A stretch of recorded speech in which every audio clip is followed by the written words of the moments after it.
Everyone, welcome to magnet brains. मैं रिया चौहान, आपकी दोस्त और होस्ट फॉर सोशल साइंस। आज आपके लिए लेकर आई हूँ क्लास 6th के सोशल साइंस का हमारा जो चैप्टर है, चैप्टर नंबर 2, जो कि था ग्लोब, लैटिट्यूड एंड लॉन्गिट्यूड, जिसका हम one shot revision already complete कर चुके हैं। उसमें लैटिट्यूड क्या होता है, ग्लोब क्या होता है, एक्सिस क्या होती है, ऑर्बिट क्या होती है, रोटेशन क्या होता है, मतलब सारी चीजें मैंने जो आपको है बहुत अच्छे से समझाई है कुल मिला के।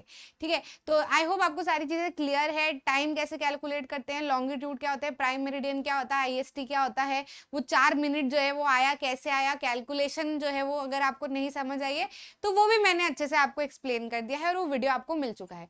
इसी के साथ साथ में हमने इसी चैप्टर के मोस्ट इंपॉर्टेंट क्वेश्चन भी आपके लिए प्रिपेयर करे हैं, तो वो भी आप बहुत अच्छे से कर लीजिएगा, वीडियो आप तक पहुंच जाएगा।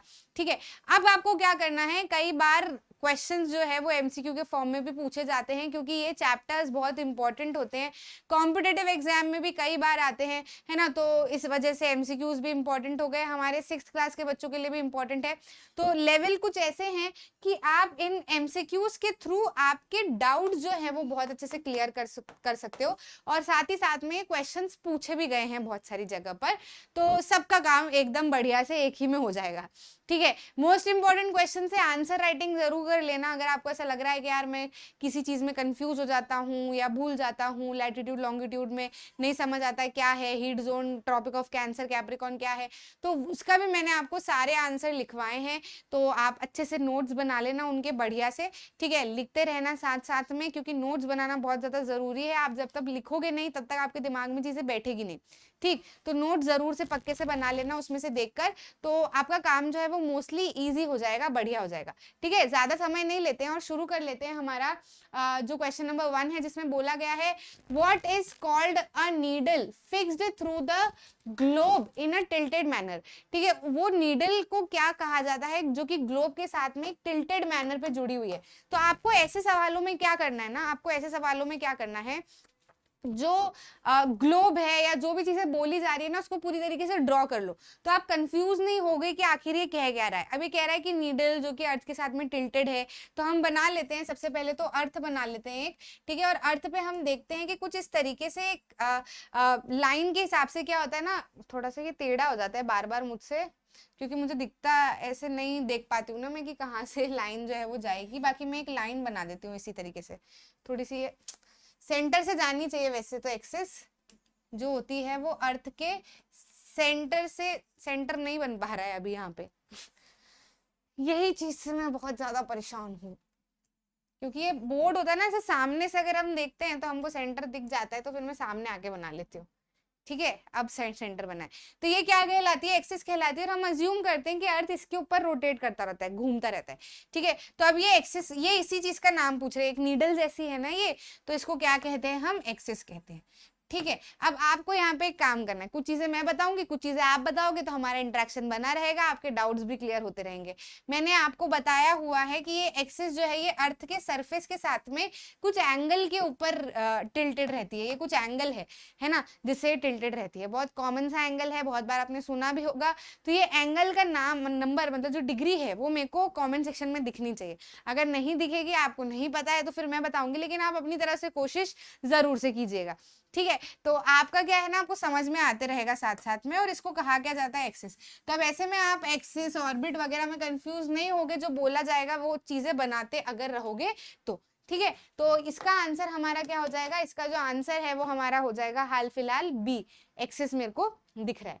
ठीक, नेक्स्ट क्वेश्चन पे आ जाते हैं। पूछ रहा है कि which of the following zone is situated between 66 degree 30 minute south and poles.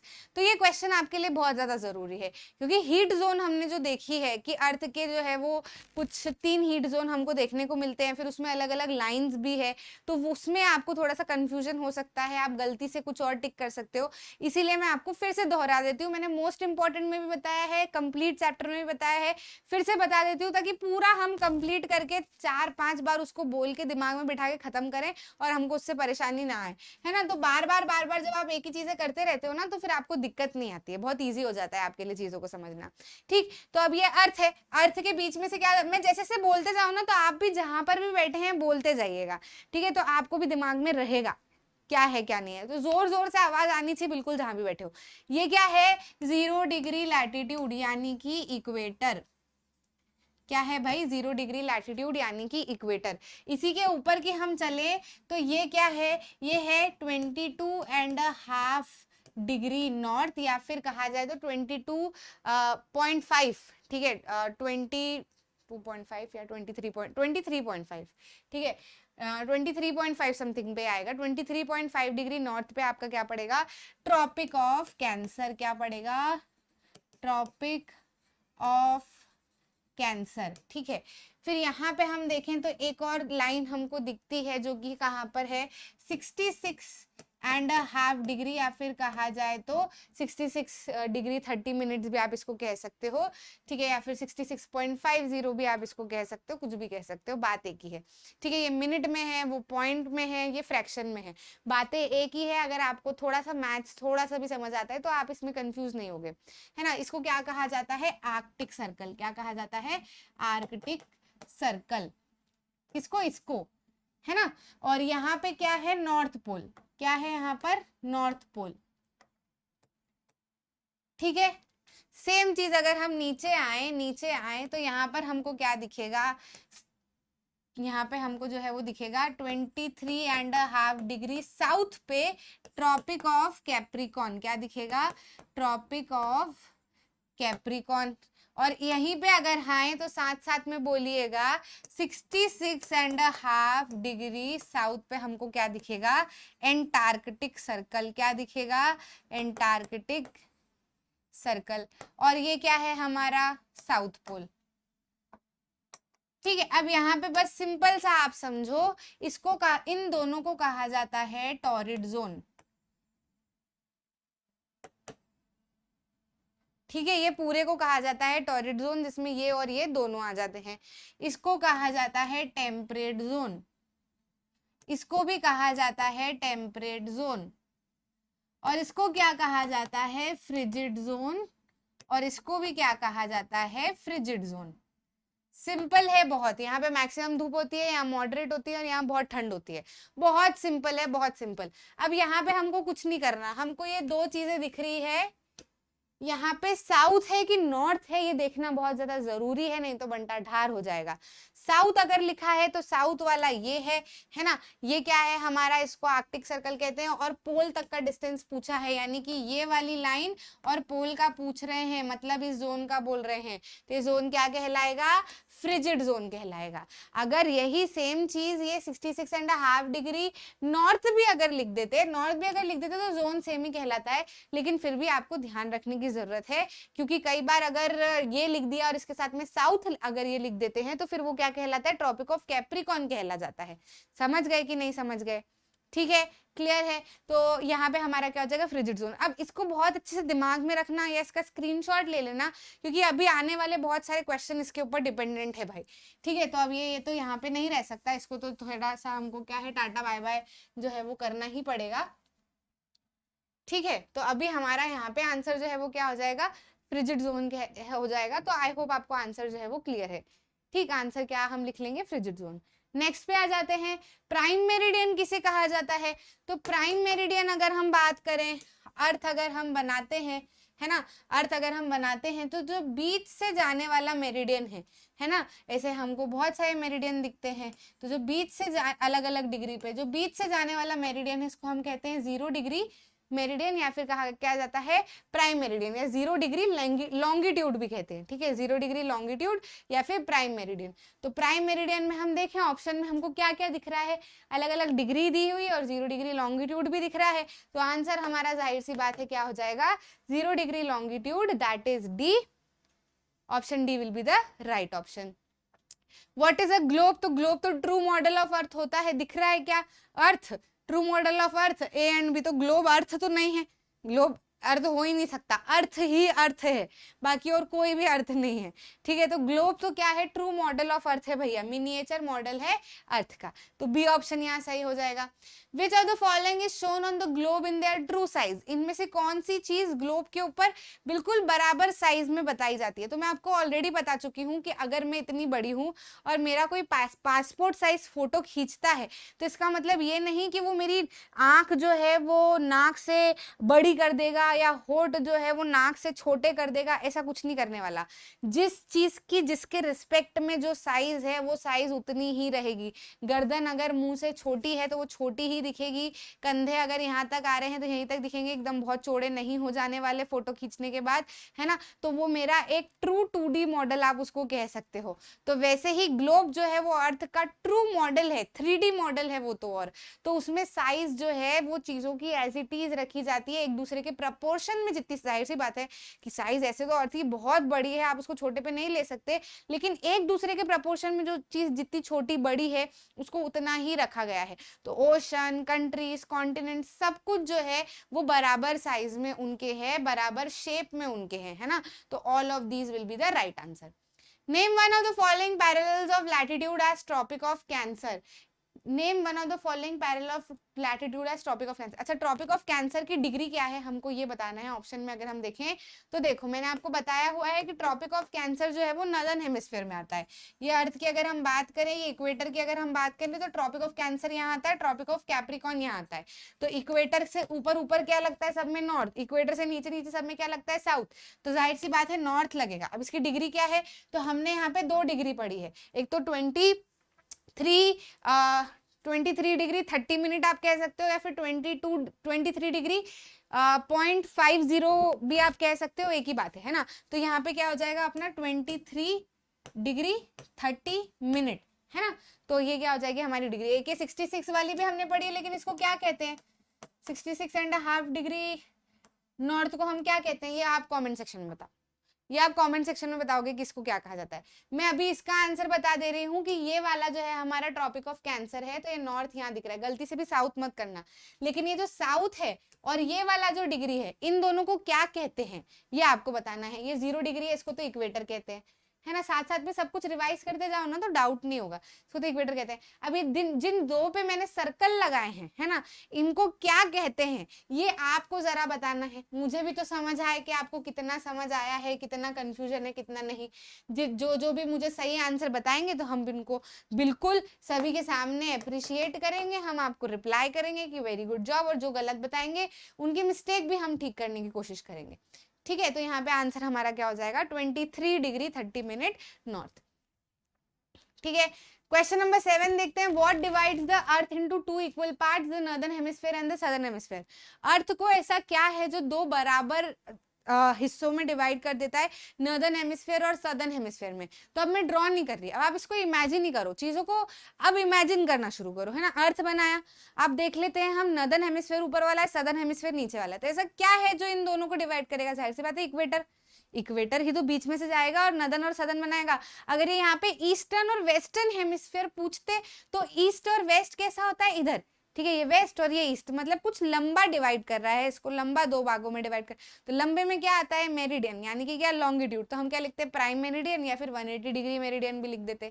समझ में आ रहा है कि नहीं। तो यहाँ पे जो है ऑप्शन में ही आपको डायरेक्ट इक्वेटर दिया है, तो आपको कोई डाउट ही नहीं है। लेकिन अगर यहाँ पर अपना नॉर्दर्न और सदर्न हेमिस्फीयर बोल के यहाँ पे ऑप्शन में प्राइम मेरिडियन लिखते तो नहीं टिक करना, अगर ईस्ट और वेस्ट बोलते तो प्राइम मेरिडियन टिक करना, नॉर्दर्न और सदर्न बोल रहे हैं तो इक्वेटर टिक करना, ठीक है। तो साथ साथ में हम सारी चीजें क्लियर करते जा रहे हैं कि आपको और कोई भी डाउट ना रहे। अभी फिलहाल आंसर जो है वो हमारा क्या हो जाएगा इक्वेटर।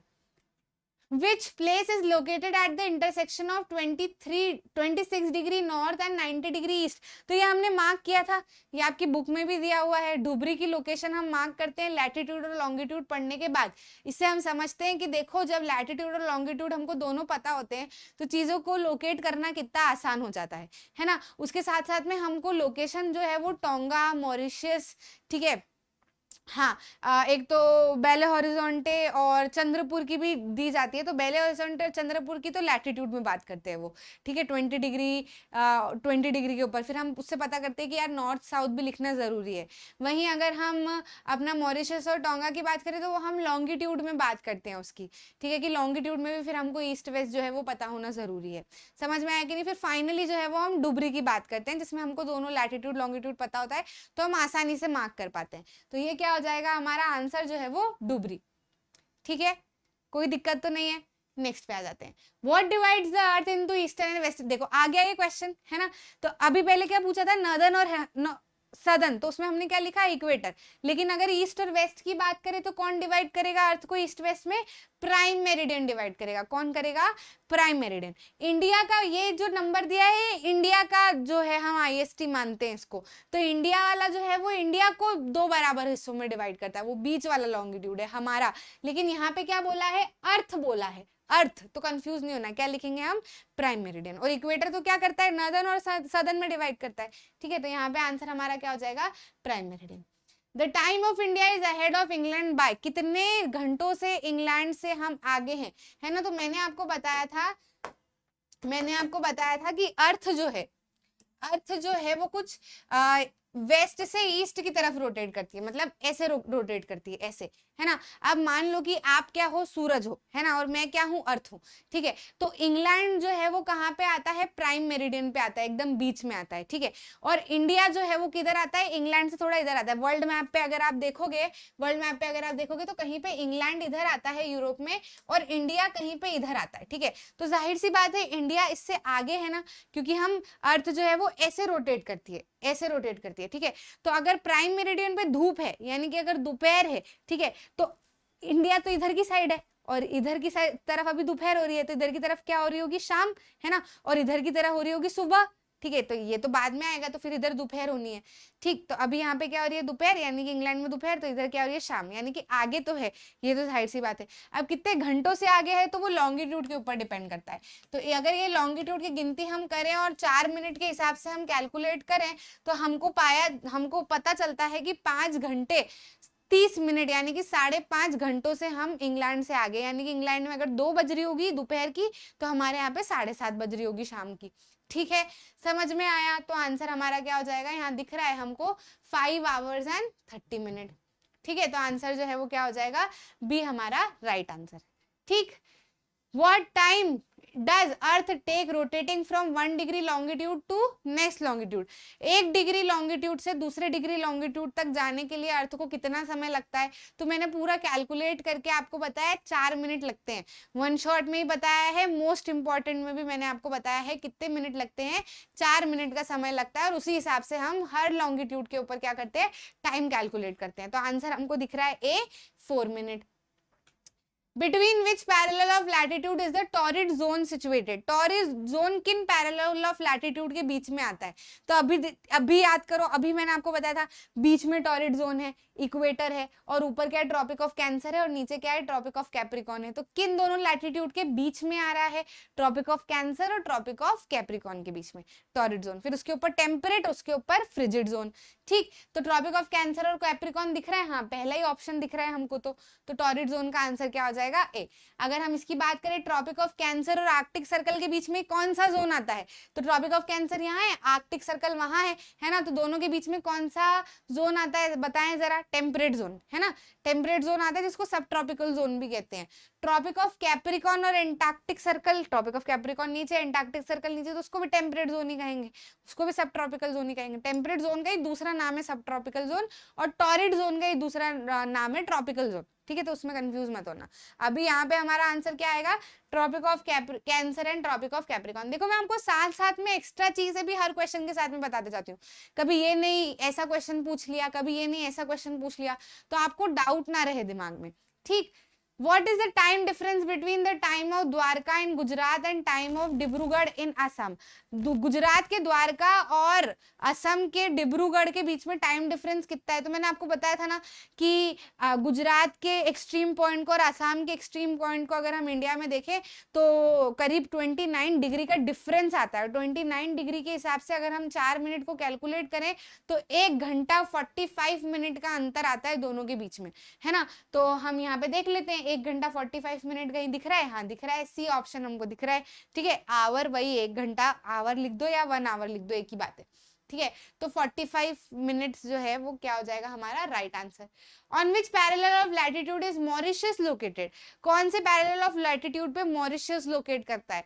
तो इसी की हमने बात की थी ना, मॉरिशस और टोंगा की, दोनों की हमने साथ में बात की थी। तो लैटिट्यूड जो है वो हमको क्या बताया गया था, हमको समझ आया था कि यार खाली लैटिट्यूड से काम नहीं चलना है, सिर्फ नॉर्थ और साउथ निकालने के बाद में भी काम नहीं चलना है, हमको लॉन्गिट्यूड की भी जरूरत है।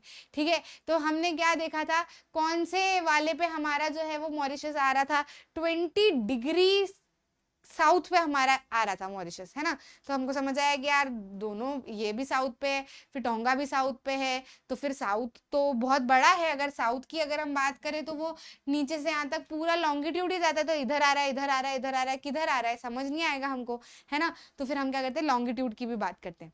ठीक, तो ये कौन से लैटिट्यूड पे आता है, 20 डिग्री साउथ पे आता है। The local time of 82 degree 30 east longitude is taken as standard throughout India, it is known as Indian Standard Time, है ना। तो जाहिर सी बात है क्या आएगा, इंडियन स्टैंडर्ड टाइम जो है इसको हम क्या बोलेंगे, इज द राइट आंसर।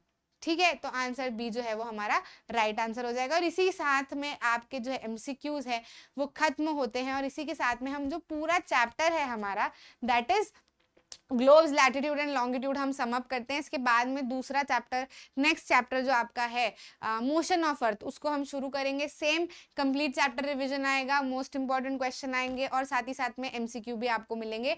तो आप बिल्कुल बने रहिएगा, देखते रहिएगा, जो भी डाउट हो कमेंट सेक्शन में बताते रहिएगा, मैं सॉल्व करूंगी। ठीक है, जो हमारा एक बोर्ड लगा हुआ है जो आपको थैंक यू फॉर वॉचिंग बोलता है, आप कहते हो नहीं हमारा तो ये सवाल है ही नहीं, हमारा तो कुछ और ही सवाल है, उसका जवाब तो उसके लिए मैं हूँ, I will see to it. ठीक है, आप कमेंट्स में जरूर बताइएगा जो भी प्रॉब्लम रहे या जो भी आपको और चीजें भी अगर करवानी हो, तो will make sure we do it for you. ठीक है, किंडरगार्टन से लेकर 12th तक, NTSC, Olympiad, English medium, Hindi medium, सभी कुछ शुरुआत से आखिरी तक मैग्नेट ब्रेन्स पे है, एकदम फ्री ऑफ कॉस्ट आपके लिए। अच्छा लगा तो लाइक करना, शेयर करना अपने दोस्तों के साथ में, और चैनल को सब्सक्राइब जरूर करना। मिलते हैं अगले वीडियो में।